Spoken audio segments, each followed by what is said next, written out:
huyu mwenzio hizi ndoa mpaka nasema sijui nimekurupuka au ndo nimekosoa kuoa mimi. Kwa nini tena? Tabia za mwenzako sio nzuri, yaani ananinyanyasa na ananidharau sana.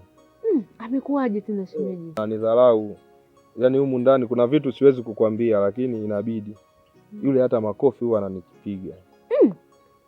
Shemeji, kweli kafikia staili hiyo? Mimi huwa tu namwachia. Au atakuwa hajafundwa kwao jinsi ya kumlea mwanaume? Sasa tena mwanamke anaweza kumpiga mwanaume kweli?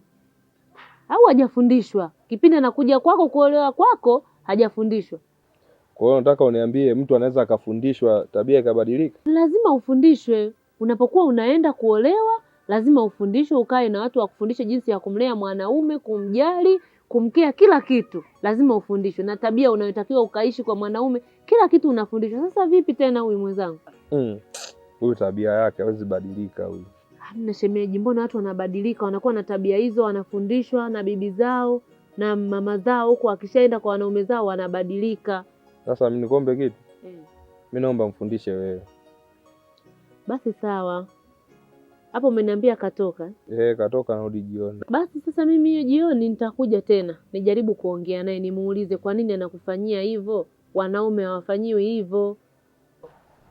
Hapo wewe mfundishe, sio mwambie. Yaani natakuwa unamfundisha. Ndio, na ninapokuwa namfundisha na namwambia kwa nini anakufanyia hivyo, vitu kama hivyo sio vizuri.